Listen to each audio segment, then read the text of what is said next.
Yeah, bro, let's keep it a stack, man. That porn, I know. It's hard to drop. But don't worry, man. They made it that way. They made it addictive so that you continue to watch. But it's okay again. Guess what? There's a way out of it. Because let's be honest, bro. Like I mentioned, it's very addictive and it's made addictive on purpose. Really think about it. The angles they use, the women they use, all of these things are playing in tandem to then actually make it very addictive. Because let's be real, man. It's literally just harping on what you want as a man is something that's very primal, right? It's just bare bones. It is what it is. You don't got to do much for it. All you got to do is whip out your phone, hop on your computer, and boom. What Genghis Khan couldn't even have access to, or Prophet Suleiman or King Solomon didn't have access to. Just an abundance of different flavors and varieties, genre, big, thin, small, certain features, certain characteristics. You know what I'm saying? So it's like this thing is curated and made to be very addictive, right? It's honestly hijacking your reward system. So if something's going to hijack your reward system, will it not then be very hard to quit because the barrier of entry is so low? Because think about it, bro. When you're dealing with a woman, there's a lot of things that go into it, whether it's in halal or in haram. You have to do it. You have to make effort. Like I gotta go, whether it's somebody in halal putting me on or me putting myself out there, whether it's through through the community, going to certain events, or just posting myself online, and not these haram apps. I'm talking about like putting yourself out social media, making content, doing all these other things. That takes a lot of effort. Or if we go to the haram, stuck for Allah, you gotta approach the girl, you gotta talk to her, you gotta do this, that, and the third. So regardless, whether in halal or haram, you actually put in some type of effort or put in some type of work. But this filth, this porn, you don't gotta put in any effort. The only effort that needs to be done is you twiddling your thumbs and you have a decent Wi-Fi connection. I can't speak. I don't know why I said Wi-Fi like that. I don't know. But you have to have a good Wi-Fi connection. Bro, that's literally all you need. The barrier of entry is so low. And then the barrier of entry being so low, for the amount of that you get, like in halal or in haram, you have to deal with rejection. You got to have some type of confidence, have some type of competence. In this disgusting filth of porn, you don't need any of that. I don't need to be confident. I don't need to be in shape. I don't have to have some type of courage to even haram, walk up to you and talk to you. In halal, I got to talk to your father. I got to do this. I got to do that. So like it's made easy to even access it, right? And then it being easy, so easy and accessible, the reward the dopamine that you get is going to be far more superior to then the dopamine that you end up getting from doing something that's right. Even in haram, halal and haram, like if you're just approaching her in haram, the dopamine level that you get is still lower than porn. Because what? I can scroll or just do it however you're consuming this filth. You can just easily get a different variety here. 1 minute you're looking at a Caucasian woman. The next minute you're looking at some Latina. And then another minute you're looking at a black woman. Like you just got 3 different women that if you had to do that in, whether it's in halal, which obviously what you prefer, everybody will want. In halal, you having 3 wives, you know how much responsibility that is. Like let's be honest, taking care of 3 women, that's a lot of responsibility. You would have to talk to 3 fathers, 3 families. You're gonna end up raising 3 families, taking care of 3 women, 3 different households. Even in haram, it takes more effort. You still have to approach these girls. You still have to talk to them. You have to still do certain things. So either way, in halal, even in haram, it's still hard to access just those 3 variety of women. It's gonna take a lot more steps than if you were to just simply consume some filth. Like it don't even take nothing, like I mentioned. It's just a go Wi-Fi connection. So the barrier of entry and the level of responsibility is already low, like I just established. Now the dopamine part. Let's keep it a stack, bro. It's so easy to get hooked. Especially it's all in our faces now. Like you're 13, you could be consuming this content at the age of 13, 14. Realistically speaking, bro, there's people that are out there that are literally consuming this content at the age of like 8. bro, you can't even, I don't think you can even get an erection at 8 years old, but you're somehow still consuming this content. And then now you're like 25. Bro, it's going to be extremely hard to then actually be able to be like, okay, I want to kick the cup. I want to kick the cup. I want to kick the filth. I want to kick the porn. Bro, when I tell you, bro, that's going to be like so hard because what? It's been programming your mind for so long. The moldability, because like, let's keep it in mind, bro. Your brain don't develop really till you're 25 years old. And if your brain don't develop fully until you're 25, guess what's going to happen? We're molding this to fit this porn. We're molding your brain. Your brain's like putty until you're 25. So what? We're molding it to like porn. We're molding it in a way that's damaging and harmful. So then when your neurological pathways are already kind of fried because what? You've been watching this since you were like 8. And now you're like 25. That's close to 2 decades of just porn consumption.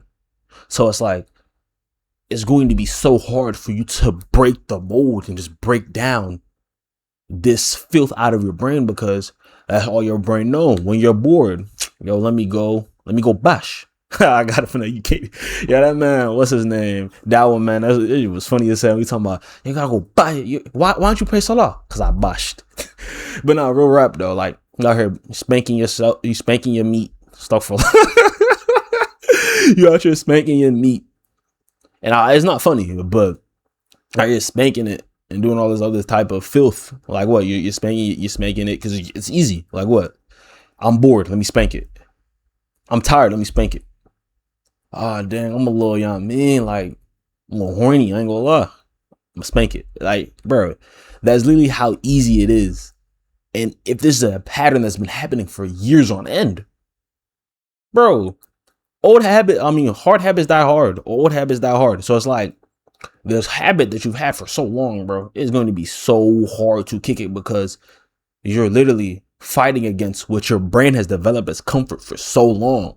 Like, you're literally fighting yourself. Like, yes, you know, your nefs is one of the hardest things to like really shake. And then if you train your nefs for so long that consuming this is right, we try to do the other thing that's better for you. Your nefs is really going to pull you because this is most of what you've known. Most of your life, you've known porn. So it's going to be very hard to just say, nah, bro, I'm done with that. Dummy, I don't even want to do that no more. It's going to be hard for your brain to do that. Your fitra, your natural disposition is going to be like, nah, bro, I'm tired of this. I'm tired of watching this filth. I'm tired of consuming all this nonsense, bro. I don't like it. It's going to be hard for you to do that because what? You've trained yourself for so long on how to just do that in this comfort. Your brain just starts, you just chilling, you doing nothing. Oh, let me spank my stuff. You're a little stressed out, you spank your stuff. Because I guarantee, bro, you probably noticed that it's like, when I try to do some physically hard task that like it's not instant reward or instant dopamine, I think about, yo, I ain't gonna lie, I want to spank my meat. Like, you're really thinking like that. So it's like, no. So it's like, you can't, like, you got to really break that. And now with all of that being said, because I know you probably more than likely related to a lot of what I just said and like the testaments I just gave. So let's figure out a way to generally break away from this. Like I mentioned, it's hard. One thing that I want to make very clear, when you first start, it's going to be a motivation thing. It's going to be like, yo, bro, I'm done with this. I'm tired of this filth, right? That motivation, like anything in life, is going to only hold you down for so long, right? It's going to hold you down for so long. If you don't have the structure, the infrastructure in place, unfortunately, you'll go right back to it. You'll be back at square one, right? So that's one. It's going to be very like the motivation that you first get, that's going to carry you only so far, right? But then say the motivation, like say you're 2 weeks in. I ain't gonna lie, 2 to 4 weeks, you're probably the most volatile. You're generally the most volatile you're gonna be because at this point your brain is fiending. It's itching. It's itching like a junkie off the crack rock is gonna want to go back to its fix. It's gonna want to get where it felt its comfort, the most dopamine. Because things are gonna feel a lot slower. Your brain's trying to recalibrate itself. It's gonna itch for that fix. You gotta like put those things in place, have those parameters in place so that you can't get that fix that you want. So with that being said, you gotta do certain things like, for example, not a lot of idle time. Also knowing yourself, right? And these both go coincide, right? Because if I don't have idle time, I'm always doing something. I'm doing something. Studying this thing, trying to learn this skill. I'm learning this language. I'm doing something. I'm learning the deen of Allah. Doing these certain things. Well, then if they fill up your time, you don't even have time to really just have the boredom to then just say, yo, I'm finna bash, right? That's why I say knowing yourself really matters, because if you know yourself, you know when you like to do these haram acts, or not even when you like to do them. I'm gonna rephrase that. Not even like you like to do them. When you're most susceptible, God dang, I can't speak. When you're most vulnerable to it. When you're the most vulnerable to it, that's when you should know how to have parameters in place. Like I mentioned, if you're just a boredom type of guy, you do it out of boredom, then the best time is to just actually have a bunch of things in place. Like I mentioned, learning your mother tongue if you don't know it already, learning Arabic, learn another language in general. What's it called? Read Quran, learn about the deen of Allah, pick up a new sport, pick up a new hobby, like obviously a halal hobby, but pick up a hobby, you know what I'm saying? And then next you got, if you're the type of guy that like to do it at night when everybody's asleep, if that's you, put other parameters in place. For example, if you like to watch it on your phone or your iPad or your tablet or whatever, right? Put locks on it. Put porn locks on it, because that's going to be one of the easiest ways to then actually not watch it, right? Like to way, because that's hard to bypass. And then the double layer, like how you have two-step verification on your Gmail account, you're going to do two-step that you can't even watch it. So at the nighttime when you're most susceptible, most vulnerable to it, you're going to have a lock on your phone. So if you put your phone or whatever device you like to watch it on out there, like put it away from your room, leave it away from your room, right? Leave it there. Once you leave it there, more than likely, like if you're about to lay down, you get that urge, you're not going to want to get up for the most part, because you're already comfortable in bed. And then once you're comfortable in bed, if you then drag yourself to get up, you dragged yourself out of your bed. Either whether you walk downstairs, you gotta walk to your living room, or however your spot is set up. Then you gotta walk and do that, bro. You're not gonna even really want to do it anymore, because what? Then you get back to your bed, the drunk, you can't even watch none of that filth on there anyway. So it's like, I can't even do nothing. That's one of the things that you gotta really have to do to actually kind of break that cycle necessarily. So what I mentioned, honestly, knowing yourself, being able to fill up idle time, as well as making sure that you have genuine locks and other parameters set in place. My bad for hitting that mic, but parameters set in place so that then you don't even want to consume this content. So it's like, it's making a deterrent for you. Another thing I do want to generally mention is that if you slip, you got to make tawbah back to Allah. You got to just honestly understand that you can't beat yourself up. The more you beat yourself up, the more you just end up going down a downward spiral. And the last thing you want is a downward spiral where you just feel like you don't care. Don't beat yourself up. If you fail, just scrape yourself on your knees, make ghusl, do tawbah, and genuinely mean it, and go back to, return to Allah, and then just lock back in like nothing happened.